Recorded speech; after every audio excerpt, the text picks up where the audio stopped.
Welcome, everyone. This is your podcast, New Books in Economic and Business History. I'm your host, Javier Mejia from Stanford University. Today, I have the great pleasure to be with Didac Queralt. He's assistant professor in the Department of Political Science at Yale University. He's the author of a book that is going to be published pretty soon by Princeton University Press called Pound States, State Building in the Era of International Finance. Hi, Didac. Thanks a lot for being here with us. Hi, thanks for having me. So, I would like to start with knowing a bit more about your career, right? So, I met you a few years ago in Abu Dhabi at an economic history workshop. But you're a political scientist. I would like to know, how did you end up interested in these broad topics on the history of the state and its fiscal capacity? Tell us more about who you are and how you ended up being interested in these topics. Yeah, so I'm basically interested in political economic history. This is a growing field in political science that basically borrows from the classics in political science, but also recent and classic or canonical work in economic history and economics.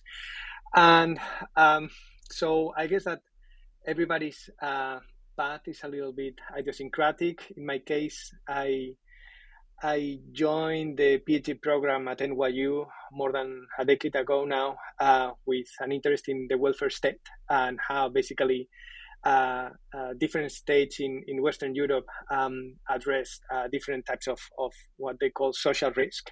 And then I realized that that not every state raised the same amount of taxes, right? That was a clear constraint for some states to deliver certain goods.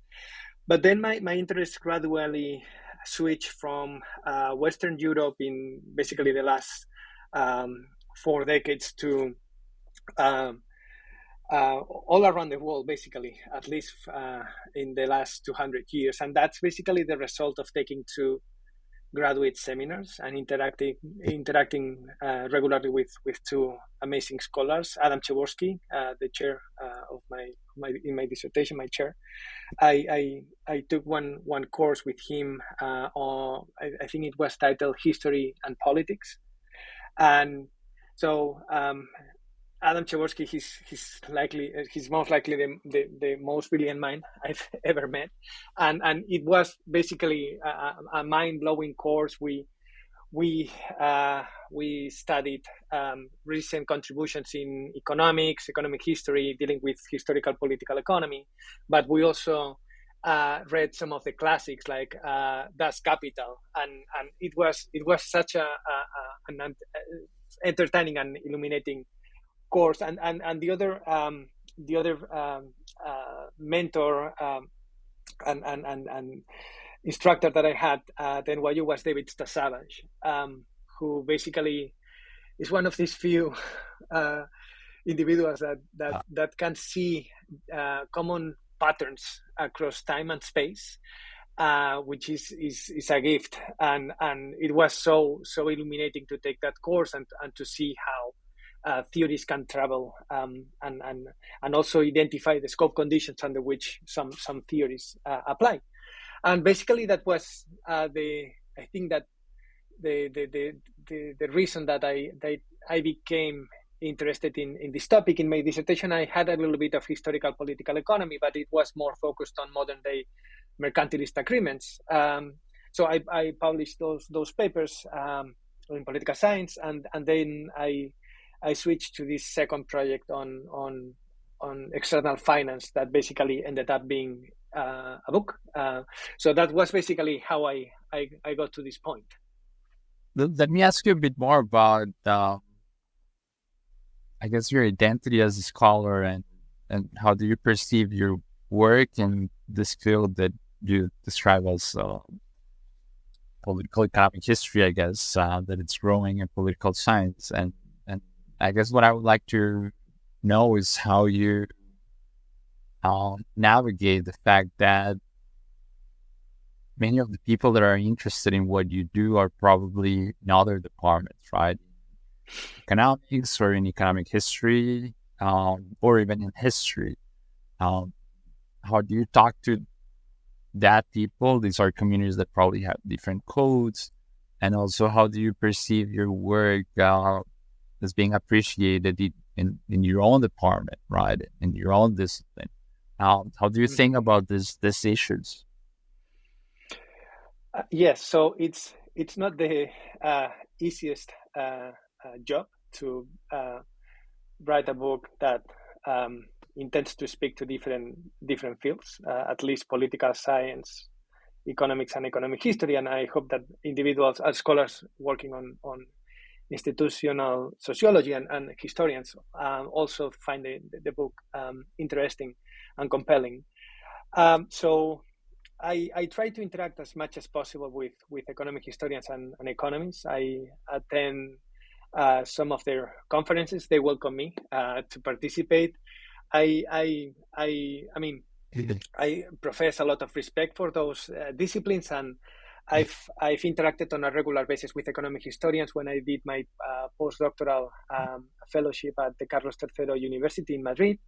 I interacted with economists when I did 2 years at the institution IPEC, the Institute of Political Economy and Governance, which was embedded in the economics department at Pompeu Fabra.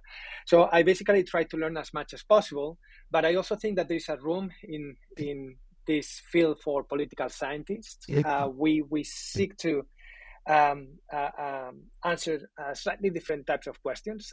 We are more interested in identifying the incentives of rulers and opposition and groups to basically implement policy, influence policy, and put forward institutional reform. And those are the kind of research questions that we as political scientists can say the most. And I try to do my best to basically answer these kind of questions while borrowing from other fields. And I hope that the readers in both in political science and other disciplines like the result. And I just want to say that to conclude that so it's not the biggest subfield in political science, but it's growing. There are more people doing fascinating work in historical political economy, and I'm very happy and fortunate of being in a university and in a department that has clearly a liking for this kind of research. So I have colleagues in the department that would be interested in what I do, and I mean that's the best part of the job, talking and about your work, discussing your work, and pushing it forward. That's great. It's very I guess hopeful to hear what you say that there's the idea that in political science, these questions on economic history and political history are growing. It's fascinating.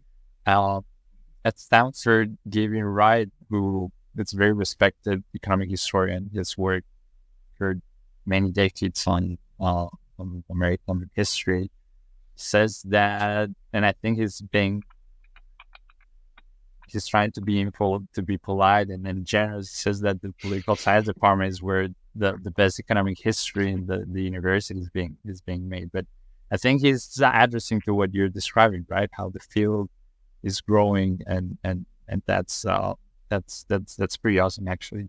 But let's move, I guess, a bit from this broad conversation on the field.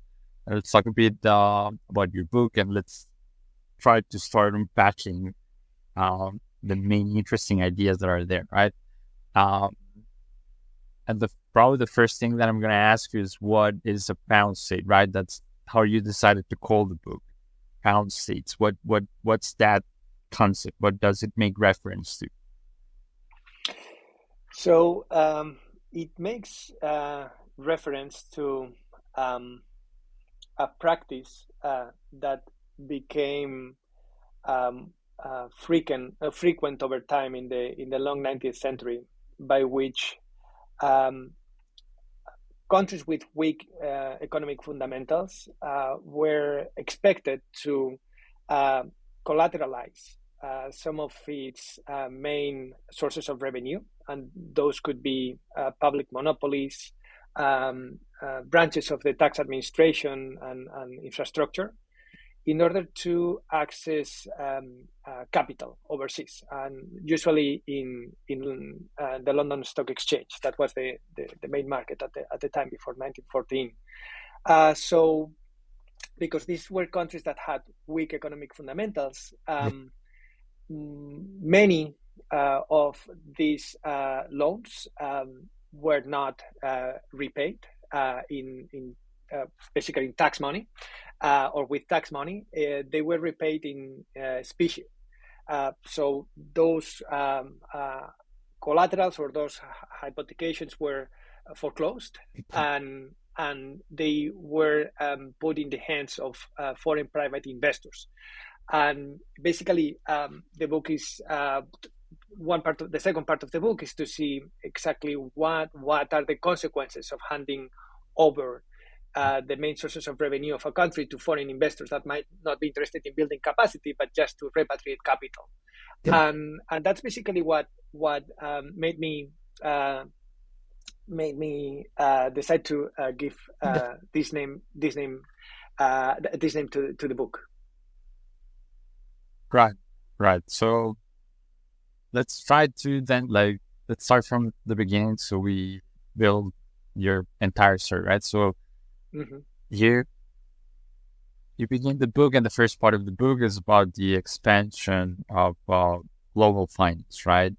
How was that process? So first, how did state finance itself before, let's say, the Industrial Revolution, and what transformed during this period that you explore, which is, I guess, the 19th century and early 20th century? Yeah, so there has always been international finance, but the magnitude and the geographic scope was very limited. So before the 19th century, before the Industrial Revolution, before the 19th century, the capital of the world was the Netherlands, the Low Countries. But this was a very, very small international market. So there were basically 8 countries floating loans in the Netherlands, and 3 out of 4 of those loans were issued by England. So basically, that was the entire international market. But things changed after the Napoleonic Wars. Basically, during the Napoleonic Wars, the United Kingdom or Great Britain develops a big capacity to raise taxes. So the country is in good shape in terms of finance. They adopted temporarily an income tax, so they don't need as much debt as they used to.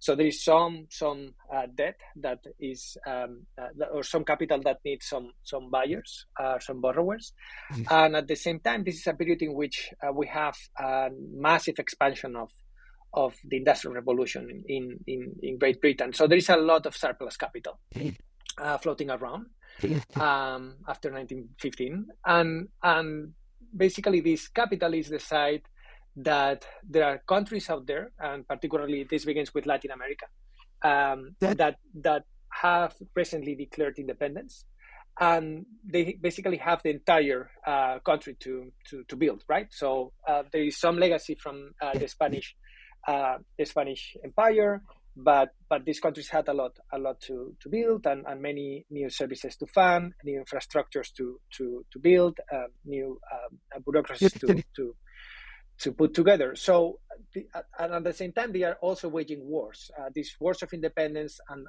then wars of consolidation, of internal consolidation, and that requires a lot of money. So you have this surplus capital on the one hand, and you have demand for external finance, and the market does the rest, and that puts this puts in motion an international market that is quite unprecedented in history. You also have countries in the south of Europe borrowing massively for the first time from the London Stock Exchange, and this is a very bumpy road. There are basically cycles of massive growth, followed by sudden stops of credit, but then investors seem to forget, and you see this explosion again, and basically by the late 19th century, we have an international capital market that, relative to world GDP, is 3 times larger than it was in the 1980s, in the end of the 1980s. So this is a big phenomenon that allows countries with weak economic fundamentals to fund government in ways that no other country in history had even imagined. And the question is that maybe the conditions under which those loans were issued and the incentives that those loans gave to local leaders were not the best ones, and some of these countries ended up in a debt trap, and those debt traps are very hard to solve, particularly when the field is not level, and those carry long-term consequences in terms of fiscal capacity, but also in terms of political institutions, basically levels of democratic governance. So you mentioned war as one important force for creating this demand for funding to states. Well, what's the deal with war? What's the particularity of war versus other type of fiscal needs? So, well, what is the single most fiscal shock for any treasury? What is expensive and it's not productive. So if you invest in other things like railroads, we can discuss about what are the negative effects of railroads, if any. But at least you are building the fiscal base. With wars, you are basically destroying things. You are not creating anything. If war goes well, maybe you can make the loser compensate for the expenses, but losers tend to be bankrupt, so it's hard for them to pay the full bill, right? And basically those machines, those weapons are expensive. They are usually imported from Europe, and there's actually some part of the financing business that involves buying military equipment, right? And basically those wars created this massive debt that was hard to liquidate for many states. And we have to think that this is a period in which new countries are created, so these borders are not necessarily stable. There is a lot of war going on between countries. There is a lot of civil war going on, basically because the center is trying to centralize power, and there is also imperial competition and proxy wars and wars between empires, right? So we tend to think of the 19th century as the 100 the 100 years the 100-year peace. But that's a myth, because that happens in Western Europe, in the continent, right? There is very little conflict in the continent, but there is a lot of conflict going on in other parts of the world, and some of those wars were either promoted or waged directly by European powers. So the goal of the paper and the book is to actually see what are the consequences in the short and long run of those wars around the world. Let's talk about that. Let's talk about the consequences. So your argument seems to be that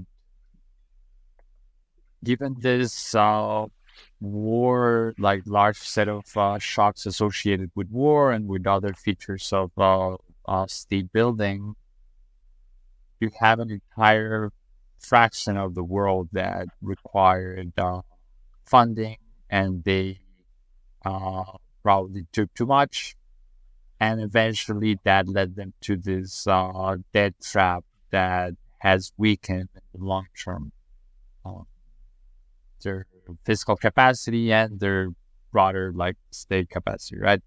Uh, Mm-hmm. that's what I understood from the book. Please give us some of the nuances behind that. Yes. So it's not.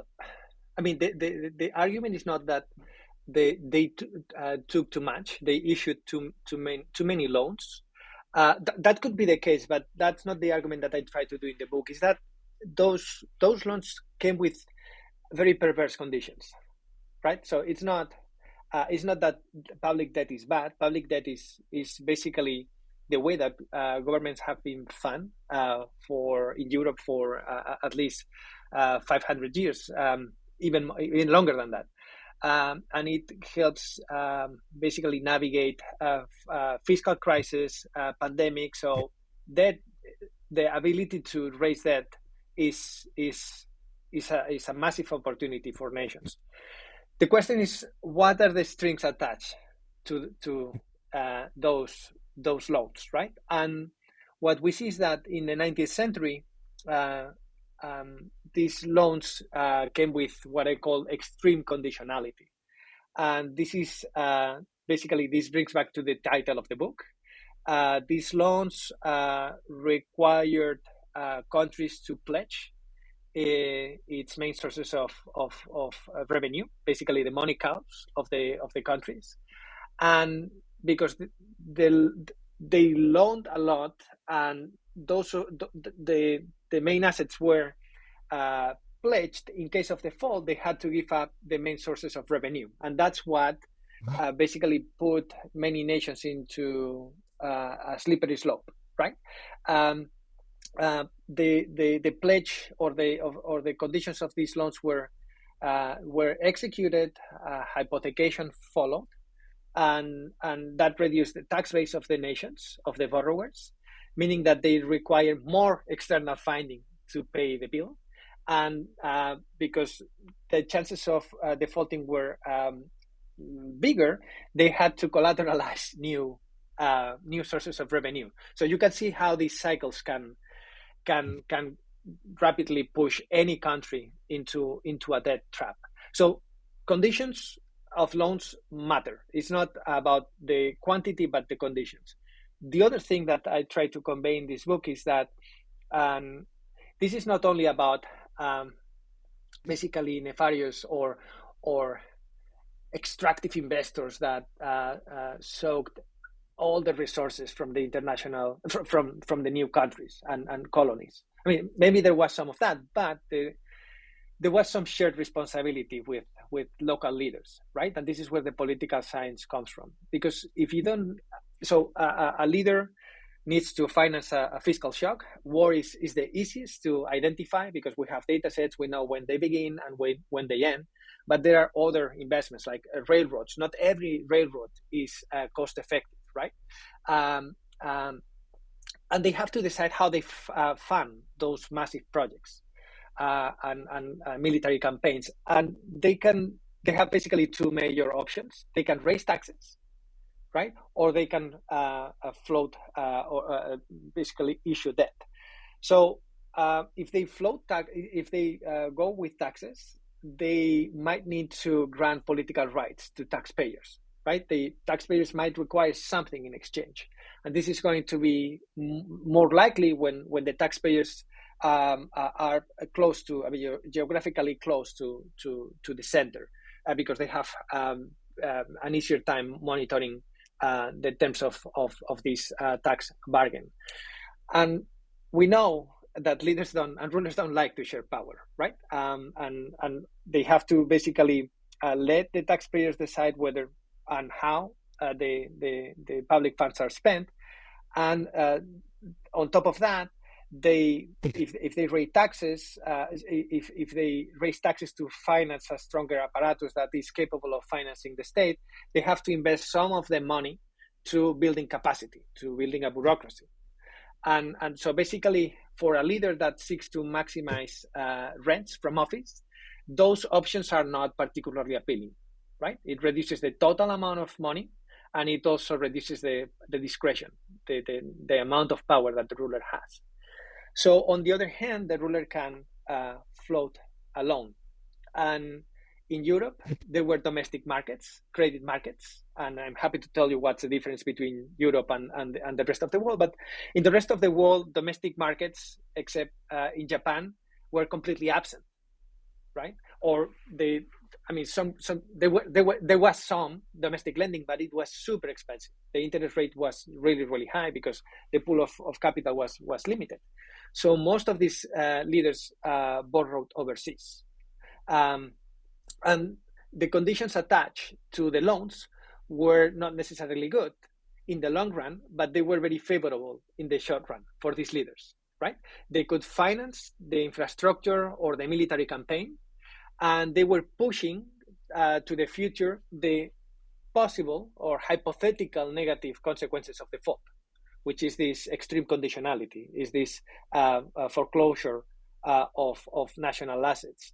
But that was a problem of the future.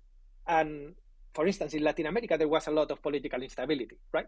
So the chances of being around 3 years from now, 5 years from now, were very small, right? So you could push those kind of problems to the future. So the point of the book, and this is a difference with the literature on financial imperialism, is that we have a supply and demand problem. We can put it this way. We have lenders that seek to make profit. These are private lenders, not official lendings, private lenders. And we also have local rulers with a set of incentives that might not be the most conducive to, or very particularly conducive to build capacity and build stable fiscal institutions. So that's basically the main message of the book, that we have to look at both sides to get a full picture of what happened. Yeah, look, there are many things that I would like to ask you based on your answer to this question, but probably the first one is what were the reasons that allowed this thing that you call extreme conditionality, this sort of harsh repayment conditions to be defined in this context and probably not in others? So I'm thinking, as you mentioned, the expansion of credit in Europe in the early pre-modern era, where wars were also a source of that was motivating those the acquisition of those loans. Why that didn't happen in that context, and it did happen in this period that you're studying? Is this an issue of order of magnitude? Is there a political economy story behind? What's your view on that? Yes, so I'd say that there is a political economy story. So the main difference between Western Europe before 1800 and the rest of the world after 1800 is the denomination of debt, or is the owners of debt, right? So in Western Europe, most of the debt of the countries that we associate with strong state capacity was issued by domestic lenders, right? So it was the domestic. It's basically the northern wine gas story, right? So you have domestic lenders that negotiate with the ruler the terms of the debt, and these lenders not only lend to the ruler, but they also have a strong monitoring capacity, right? They overcome coordination problems in monitoring the ruler because they are already part of a parliament. that has direct communication and the capacity to know what the ruler is doing with the money. If the ruler defaults, these lenders can basically cut finance, or they can replace the ruler, right? So domestic lending creates very costly default for a ruler, because basically the tenure, I mean, their office is at stake if you default to the people that sustain you in office. That doesn't happen in the 19th century because there were no domestic markets, right? So the question, the point is that defaulting on external loans was not costless, right? It came with great exclusion, and it also came with extreme conditionality, with this foreclosing of domestic assets. But that happened in the future, right? I, And those costs had to be compared to the cost yeah, of the alternative, which was raising taxes, right? So the rulers had to decide whether they went for immediate high costs of yeah, putting together a tax apparatus, or future high costs of defaulting, right? And when your time horizon is short, and when your fiscal capacity is so poor that it requires a massive investment of current revenue to basically raise your tax revenue at the end of the year, the option of financing externally becomes very, very appealing, right? And that's the main difference, that in Western Europe public credit was mostly domestic before 1800, and in the rest of the world public credit was external mostly. And okay, that creates okay. completely different political calculations for the ruler. Incentives. Right, right, right. That makes a lot of sense. And so a fundamental piece of your argument is the existence of this debt traps, right? So um, eventually some countries are pushed by this extreme conditionality, uh, and that is a problem in the long term, right?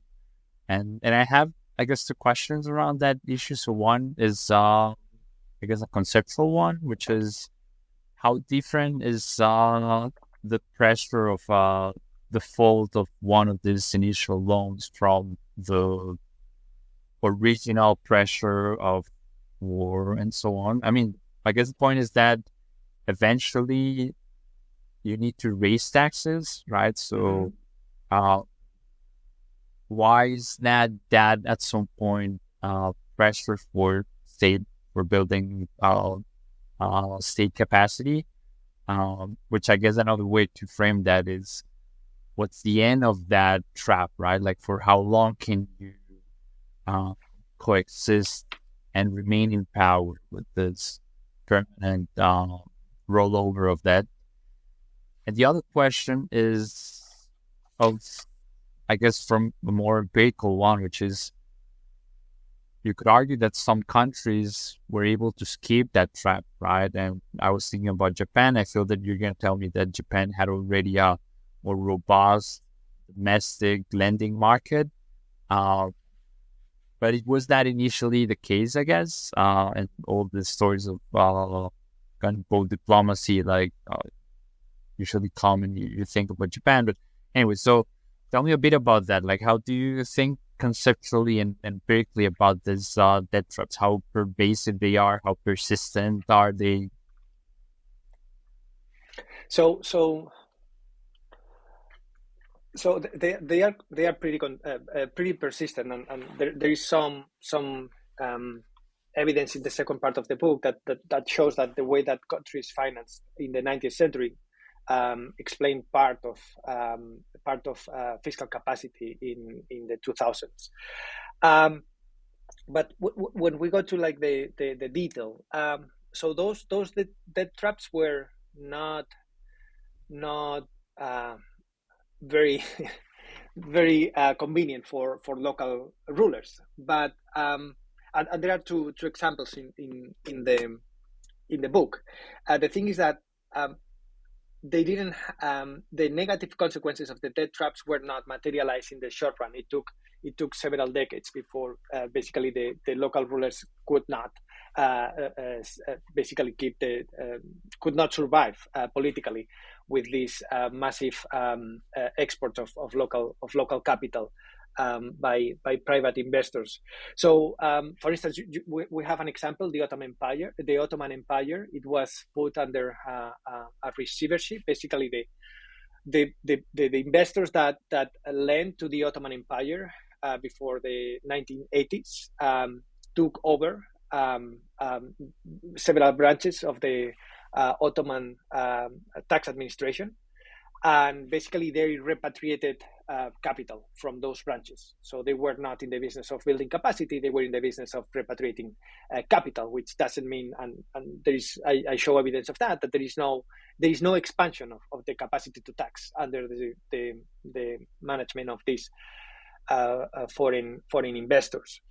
And eventually this situation is unsustainable for the Sultan, and you see that there is actually a revolution in the 1910s. Basically there is the young Turks take over, and they implement some reform that actually speak to this tax bargaining. The thing is that this period was so short that we don't actually see what are the long-term consequences, right? But the point is that in the long run, the debt traps were not favorable to the local elites, and the same can be said about the late Qing dynasty. That basically international finance could. I mean, there were many reasons why the Qing dynasty collapsed, and you can basically rely on purely domestic explanations. But on top of the domestic explanations, we can see that these loans that were given, that were issued overseas, was extremely unpopular among the local population, and that was one of the reasons that there was this revolution in 1911. But again, these loans had been there for decades, and the Qing were able to survive, basically to navigate this storm for a few decades until they were deposed. So it's not that external capital is free, it's costless. It's that it allows a ruler that is reluctant to share power to stay in power a little longer, right? And we have to understand that rulers do not maximize welfare, social welfare, that they maximize political survival, right? And that's why external finance might have perverse incentives. So there were countries that were basically or had rulers that were more forward-looking. And did not play this game. One was the case of Japan, right? And it didn't play this game. Basically, with the Meiji Restoration, there was some international finance, and they bought a lot of military equipment. And it was basically the entire army was built and anew with state-of-the-art weapons and ships. But that's where the international finance stopped. Most of the local infrastructure, for instance, most of the tax administration was financed with local credit, right? So they managed to keep international finance under control.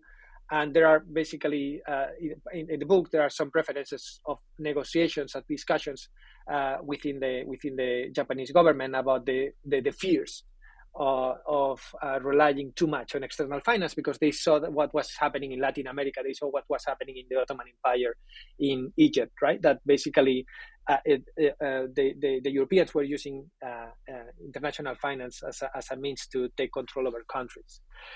But there were other countries that say, well, we don't have domestic credit markets, but we don't want to rely on external finance either. So we are going to do our best to build capacity and to finance our militaries, fund our militaries without that external help. And one of the examples is Siam, and that was renamed Thailand in the 1930s. And basically, this is an example of how far you can go without relying on external capital by basically centralizing fiscal capacity and building a military over decades, right? So there is some evidence in the book that basically there is an expansion of the capacity to tax, but eventually this taxation without sharing powers with taxpayers caused this revolution in the 1930s. So there is a limit to what you can do when you tax and you don't grant political rights to taxpayers.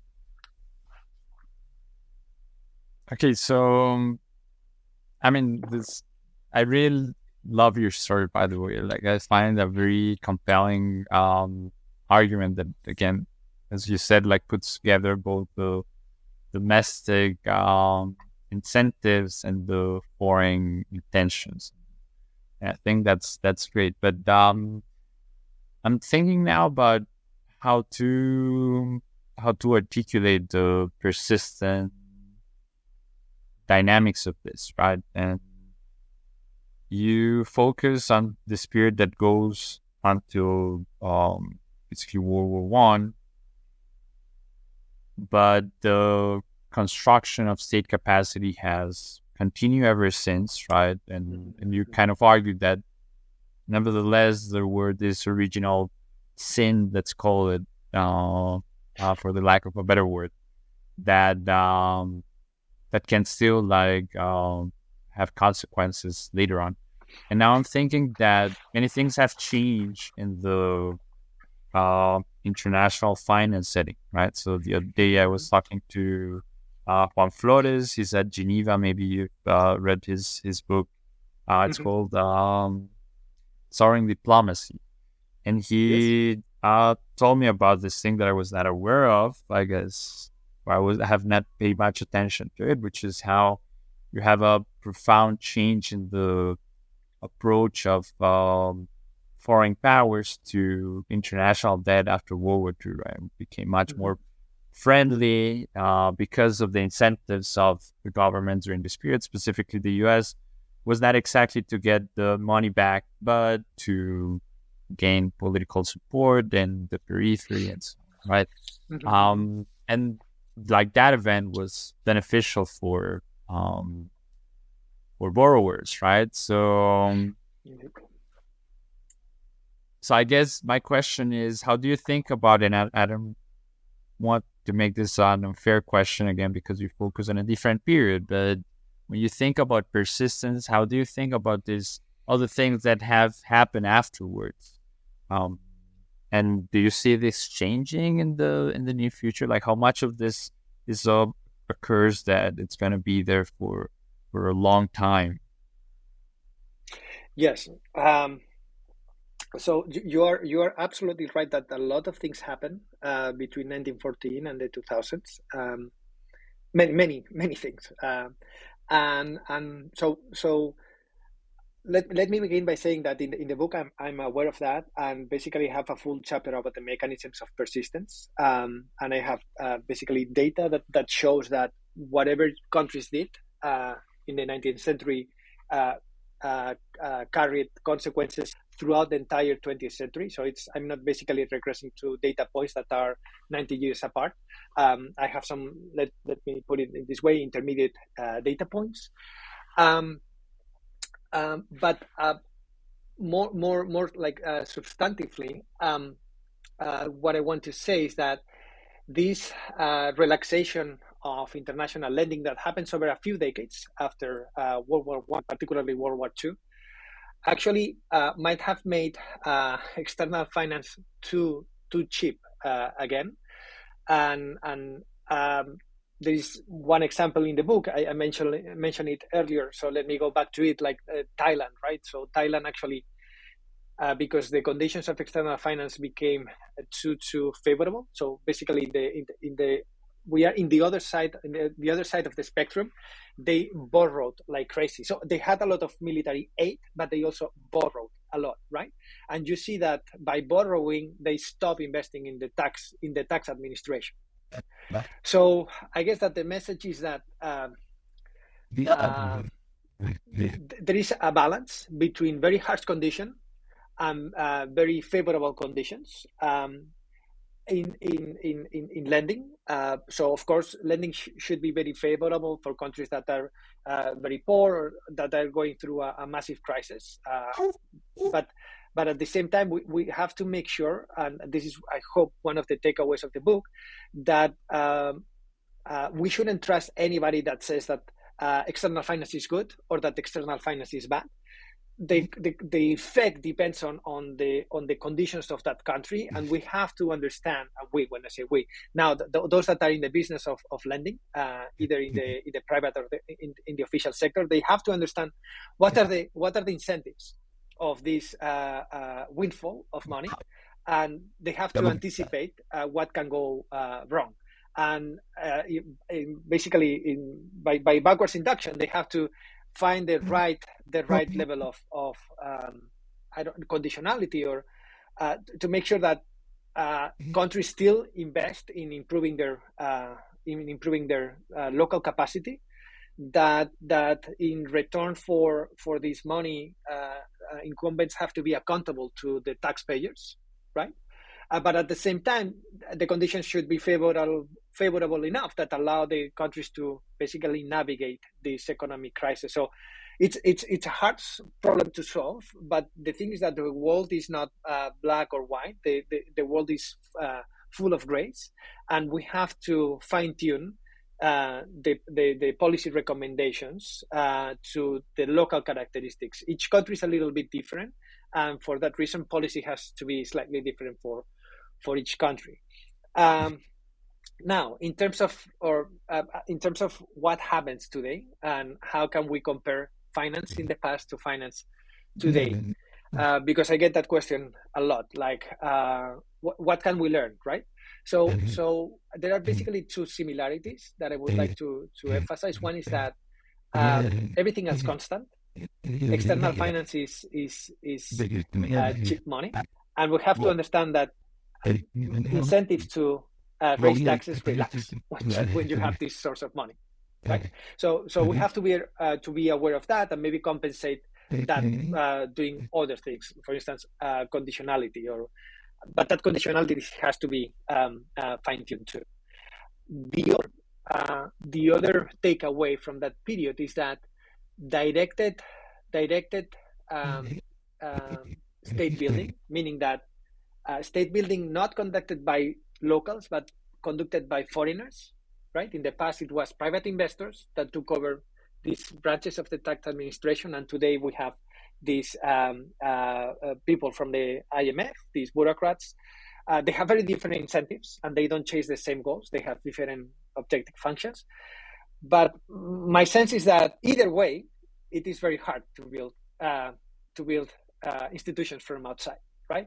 Those institutions, and this is a phrase that I got from my advisor, Adam Jaworski, institutions are endogenous, democracy is endogenous, right? So things will only work, you will only build capacity if if the incentives of the actors are aligned.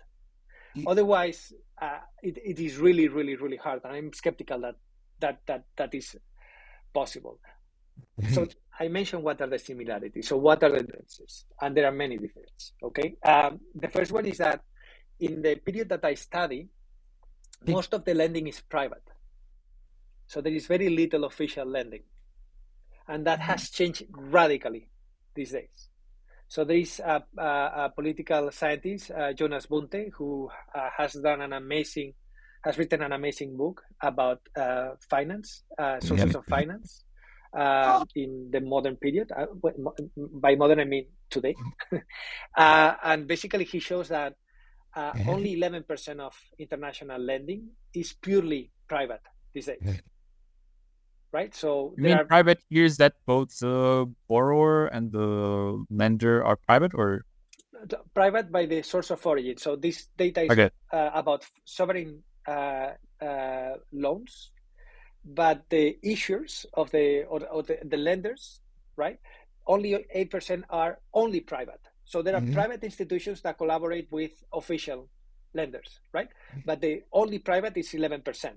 And basically in the 19th century, the period that I study in the book was basically 99% or 90%. Okay, because there was some finance, colonial finance, but that was 10%. So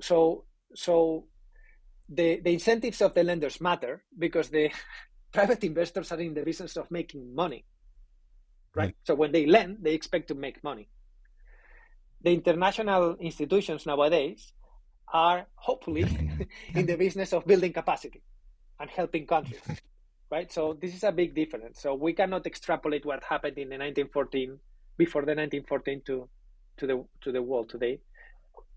For that reason and other reasons, we have also the IMF. So conditionality today is centered at building capacity. Is not centered at repatriating capital. And also the principle of sovereign immunity, the judicial principle of sovereign immunity, the ability of sue a country in the 19th century wasn't possible. So what I talk about extreme conditionalities, these are all political solutions, right? But beginning in the 1970s, this sovereignty immunity relaxed, and now countries can sue. Now lenders can sue countries that have interrupted debt service. So you are adding a judicial, non-military, non-political path towards solving default episodes that was absent in the 19th century. So what's the takeaway? So if anybody that reads this book wants to say, well, why do I care if I only study the present era? It's basically that this book tells us that the origins of weak economic and political fundamentals in the developing world today can be traced back at least to the 19th century. So that in order to get a fuller picture, we need to get a full understanding of where current underdevelopment comes from. So that's basically the takeaway to readers of this book that are interested in current events. That was a long answer. No, but that was great, and it's a great way to take me to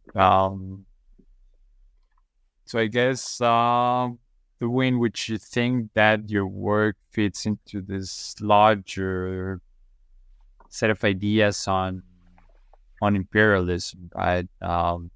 In a certain way, you're describing how the fate of a good part of the world depended on the interests of these superpowers.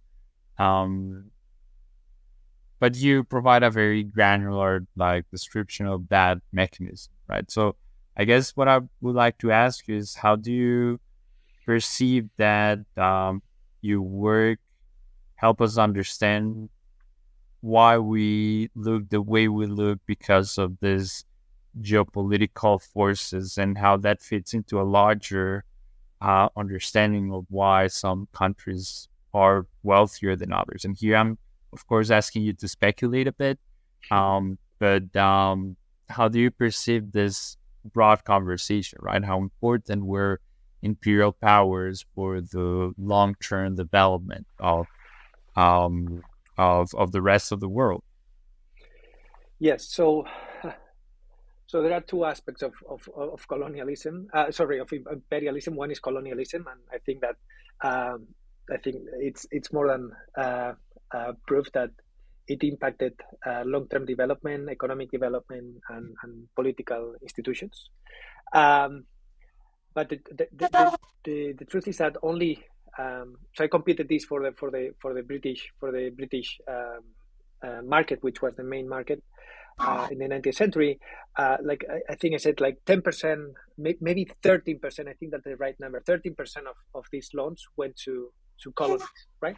So most of the imperialism focused on the sovereign states at the time, and these were new countries, new independent countries, but also the old but traditionally isolated countries. And yes, this great power competition influenced a lot. But there are basically two periods in the 19th century. So at the very beginning, there was only one great power with the capacity to lend via private investors, which was the Great Britain. And there is little interference during this time. There is very little diplomatic interference, but this grows over time as France becomes a little richer thanks to the Industrial Revolution. The Germans become rich thanks to the Industrial Revolution, and they have this surplus capital. Same story, and they begin to lend to other countries, especially France. But the French and the German were not opaque about their intentions. They many times the French and the German governments negotiated the terms of the loan on behalf of the private investors, right? And they negotiated the loans with the countries, with other countries. And once the loan was the terms were agreed, they left the private investors to basically to operate and to execute the agreement. So in response to this, and also in response to I don't want to go into many details, but so there's a chapter about the elite replacement within the administration and executive branch in the UK. Basically, the British say, well, the vast majority of our capital is invested overseas. It's not invested at home. And actually, the industrialists in the UK were really pissed off with these investors because they were not putting the money in the factories in the UK. They were putting the money overseas. So there were a lot of tensions internally. But the British government says that a lot of money was at stake, and they started to help the investors. So basically, you see this confluence of private interest of lenders and geopolitical considerations of the great powers, and that basically accelerates foreign lending, accelerates extreme conditionality, and facilitates basically the execution of extreme conditionality, the receiverships and debt equity swaps, and that creates this big debt mess by 1914, and basically over many decades and until the 1990s, you don't see the same level of external finance in the world because it created a lot of troubles, of problems that were really hard to solve. And in the meantime, the countries in the global south were dealing with these massive debts that they had accumulated by 1914. And that's basically this persistence, right? It's really hard to wash out this debt if you don't have resources to finance and to build infrastructure. And when many of these infrastructures were already leased to finance investors over 50, 60 years because of the loans that you got before 1914. So that's why these agreements are very sticky. It's hard to get rid of them, and that's why they help us explain state capacity nowadays. It's not that it's the only explanation. That's not what the point that I make in this book is that it's an additional explanation, right? So if we think in statistical terms, explains part of the variance of state capacity nowadays. Let me ask you one final question that I asked to all my guests, which is why writing a book, right? In a context in which most of the diffusion of academic knowledge takes place in journals, for instance. Why writing a book? I know that in political science, that's much more common than in economics, from where most of my guests frequently come. But what's your rationale? Why spending, I don't know how many months, probably several years writing this book? Yes, actually, yes. It took six years of my life to write this book because it required reading a lot of history. And again, I'm not a historian or economic historian in training, so I also had to learn who is who in every field. And there are several these are vignettes more than case studies. But I also collected these a couple of new data sets on external finance, and it involved going to the archives a few times and basically gaining some clarity about what was going on. So basically, I had too many questions to be answered in one paper, two papers, and I what I try to do in this book is to connect these questions. That some of these questions cannot be treated in isolation. I wanted to make a big emphasis on the need to understand the relationship between debt and taxes, because this is not they are not necessarily complementary. This is the way that we think about debt and taxes in Western Europe, right? North Wingers. Basically, it was a negotiation about debt and taxes. It's well, maybe you can float debt, but maybe you don't pay taxes. You don't float taxes. So what happens then? To begin with, you don't build a tax administration, right? Or you don't tax people who you should be taxing. So there were many questions. And that were related to each other, and there is and basically maybe your audience has only a small representation of political scientists, so I'm gonna say this: political science has a very strict word limit in the top journals, so we usually have to write papers under 10,000 words, and they are pretty strict about that, and that's not the most convenient and welcoming format for this kind of research. So basically, it was a combination of interest and also opportunities that led me to write a book rather than a series of papers. Well, I'm very happy that you decided to write the book. It's a fascinating book. I learn a lot from reading it. It goes much more like much beyond um, just international finance issues, right? That's something I want to tell you. Like I felt that it taught me a lot about why the world looks the way it looks now, and I was really glad of feeling that while reading it and while talking to you. This was very fun. Thanks a lot, Didac, for being here with us, and I hope to see you soon. Thank you very much, and also thank you for producing this public good to the discipline.